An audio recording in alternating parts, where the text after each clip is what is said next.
안녕하세요. 김영재TV의 하루 10분 독서입니다. 오늘은 마키아벨리 한비자 86페이지부터 읽겠습니다. 잔혹함을 함부로 쓰지 말라. 여러 번 강조했지만 경쟁사회에서 이기기 위해서는 무정함이 필요 불가결한 조건이다. 그러나 그 말을 오독하여 상황을 가리지 않고 매번 잔혹하거나 무정해서는 안 된다. 꼭 필요할 때나 제거하지 않으면 안 되는 상대에게만 그리해야 한다. 무분별하게 잔혹하게 굴면 자신에게 해가 되어 돌아올 수 있다. 예전 대기업에 근무하는 회사원 50명에게 설문조사를 했는데 회사 내에 경쟁자가 평균 5.6명이나 된다는 결과가 나왔다. 업종별로는 사무직 5.1명, 영업직 6.3명, 기술직 5.0명으로 경쟁을 뼈저리게 느끼고 있으며 상대방을 이길 기회를 호시탐탐 노리는 것이다. 사회의 잔혹함은 무분별한 경쟁이나 폭력으로도 나타난다. 관리직보다 일반 사원이 이러한 상황에 더 많이 노출되어 있다. 이때 자기 방어책으로 회사 내의 인간관계를 소중히 하고 일에 실수가 없도록 만전을 기해야 한다. 일반적으로 우선 마음을 다잡고 인간관계를 잘 관리하여 공격받지 않도록 하는 것이 기본이다. 그러기 위해서는 불필요한 적을 만들지 말아야 하며 자기 편을 만드는 노력을 게을리하지 말아야 한다. 무엇이든 자기 본위로 일을 처리할 경우 적을 만들기 쉽다. 적이 많아지면 자기의 위세를 제대로 펼칠 수 없으니 이에 주의해야 한다.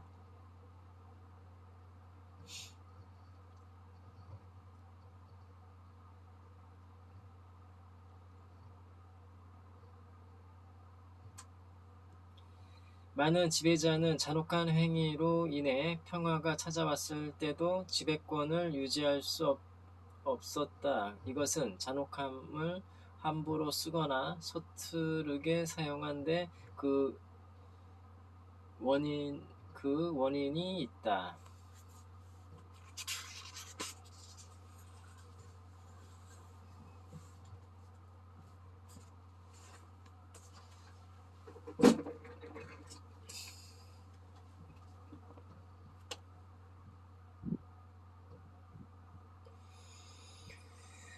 결정적인 순간에 냉혹함을 보여라. 마키아벨리는 잔혹함을 남발해서는 안 되며 잔혹성을 조금씩 보이다가 그 빈도를 늘려가는 것은 졸렬한 방법으로 평가했다. 주위의 시선과 평가를 의식해 냉혹함을 깨닫지 못하도록 조금씩 드러내다가 다른 사람이 알아채지 못할 것 같을 때 냉혹함을 강하게 드러내는데 이것은 비겁한 방식이다. 회사에서도 이런 셀러리맨이 있다. 조금씩 트집을 찾거나 불만을 토로하다 나중에 상사에게 밀고 한다. 일에 완벽은 있을 수 없기 때문에 흠집을 잡으려고 마음먹는다면 드러날 수밖에 없다. 이렇게 경쟁자를 압박하여 제거하는 방법은 가혹하고 음습하다. 이런 성격의 해악은 결국 자신에게 돌아오게 되어 있다. 중소기업 사장인 I씨에게 20대부터 함께 일해온 친구가 있었다. 무슨 일이 생기면 서로 돕고 협력하기를 주저하지 않았다. 그런데 I씨가 갑자기 그와의 거래를 중단했다. 이유는 그가 가짜 영수증을 요구했다는 것이다. 하청을 준 일에 눈가림할 수 없었고 돈이 필요하다면 별도로 의논해야 하는 것이 친구의 도리라는 것이 I씨의 주장이다. I씨는 친구와의 교제는 끊지 않았지만 그 뒤부터 일과 관련된 거래는 전혀 하지 않았다고 한다. 사회생활을 하는 이들에게 있어 일은 생명이다. I씨는 중요한 거래를 끊음으로써 일을 하지 않았지만 거래가 이번 일로 끝나지 않으면 앞으로도 부정을 요구당할 거래가 있을지도 모른다. 엄격한 듯 하지만 친구라는 이유로 인정에 빠져서는 안 된다. 아이씨의 결심을 친구도 이해한 듯 오늘날에도 교제를 계속하며 가능한 범위에서 서로 협력하고도 있는 듯하다. 어떤 일에 머뭇거림 없이 일도 양단하는 것은 중요한 결단이 필요한 순간에만 해야 한다. 사소한 일에도 단호함과 냉혹함을 자주 보이면 그 효과가 점점 떨어진다. 한 번에 냉혹함을 보이고 나중에는 오히려 동료의 이익을 옹호하는 방식이 최상의 방책이다. 어중간하게 악을 조금씩 드러내는 것은 동료를 멀어지게 한다.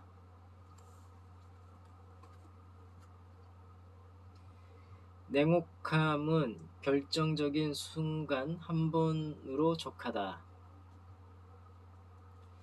잔혹하고 무정한 행위는 잘 사용하면 스스로의 지위를 공고하게 만든다. 하지만 일거에 사용하고 그 뒤로는 부하의 이익을 옹호하는 대로 전환하라.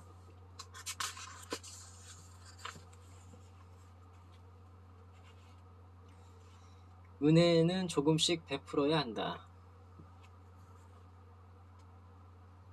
언제나 신세를 지고 있습니다. 라는 말을 의뢰한다. 물론 진심일 때도 많지만 대부분 인사치레이며 실제로 그렇게 생각하고 있는 경우는 별로 없다.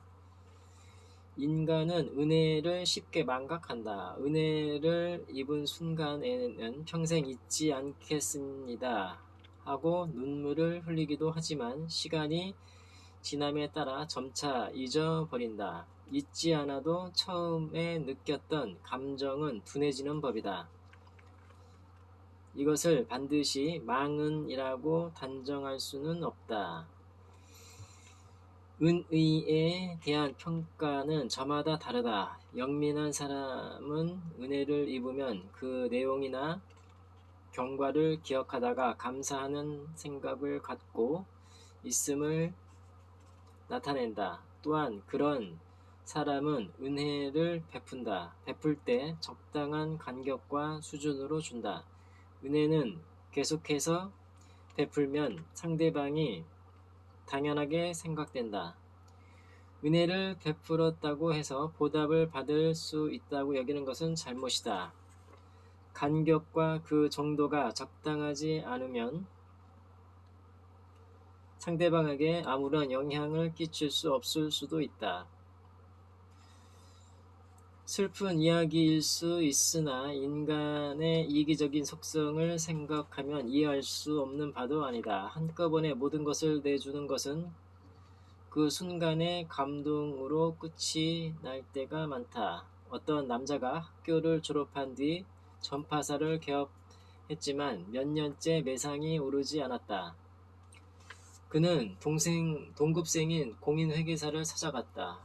장부를 면밀히 들여다본 회계사는 구제할 수단이 없음을 알았다. 하지만 친구를 안타깝게 여기고 조금만 시간을 달라고 했다. 며칠이 지나도 회계사 친구에게는 연락이 없었다. 그러던 어느 날 밤 회계사는 친구를 데리고 말없이 어디론가 갔다.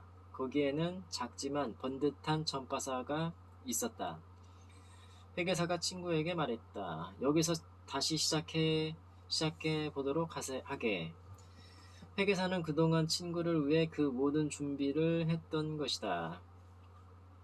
남자는 눈물을 흘리며 친구에게 연신 고맙다는 말을 했다. 그리고 요절한 공인회계사의 장례식 날 그의 지인들이 고인을 추모하기 위해 찾아왔다. 하지만 그 속에 전파사의 모습은 보이지 않았다. 은혜는 그것을 받는 사람들이 보다 잘 맛볼 수 있도록 조금씩 베풀어야 한다.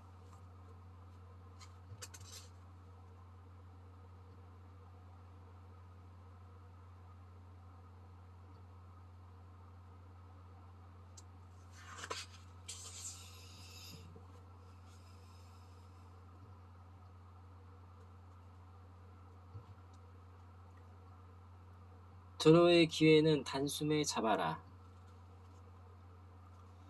사람들은 이익이 된다면 아무리 사소한 기회여도 이용하고자 한다.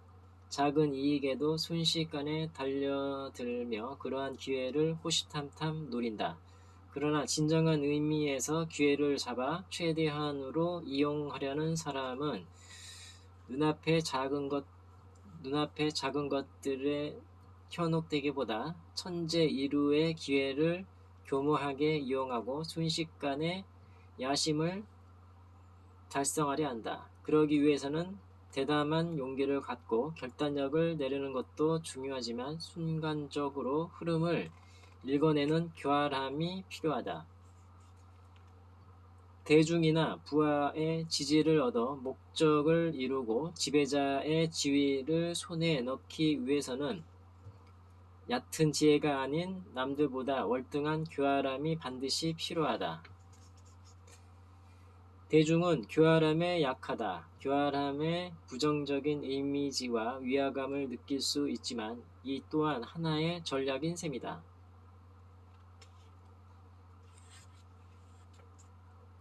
운명을 걸고 단판 승부를 볼 때는 허를 찌르는 전략이 필요하다. 로마 공화정 말기의 정치가이자 장군인 카이사르 시저는 역사의 독재자로 이름을 남겼다. 최고 위치에 만족하지 않고 왕위를 넘본 것이 비극의 발단이었다. 그의 야망을 간파한 브루투스와 카시우스 롱기루스를 중심으로 시저를 제거하려는 움직임이 이루어졌다. 로마의 인심 또한 카이사르의 독재에 반기를 들었다. BC 44년 3월 15일 원로원의 광장에서 카이사르는 브루투스와 그 동지들의 칼에 힘없이 쓰러졌다. 카이사르는 아들처럼 여겼던 브루투스에 대한 배신감을 느꼈지만 이미 상황은 되돌이킬 수 없었다. 이 일의 배후에는 카이사르의 경쟁자였던 키케로가 있었다. 그가 직접 가담한 것은 아니지만 그는 숨은 연출자와 같았다. 키케로는 블루투스 등을 총독으로 임명하게 했다. 그러나 4일 후 카이사르의 유언장이 공표되면서 상황은 급변했다. 로마 시민 한 사람 한 사람에게 금화가 주어졌음을 알았을 때 민중은 카이사르의 은의를 생각했다. 결국 다음날 장례식에서 형세는 역전됐다. 칼에 찔려 피투성이가 된 카이사르의 유해가 중앙 광장에 옮겨진 것을 본 민중들은 동요했다. 이 기회를 놓치지 않았던 것은 카이사르의 친구이자 충신인 안토니우스였다. 그는 카이사르를 추모하는 문구를 읽어 나가며 민중들을 더욱 동요하게 했다. 독재에 대한 증오가 애도로 변하자 안토니우스는 카이사르의 후계자를 자처하며 그의 뒤를 이었다. 지지나 호의를 받아 지배자가 되려면 기회를 놓치지 말고 교활하게 이용해야 한다.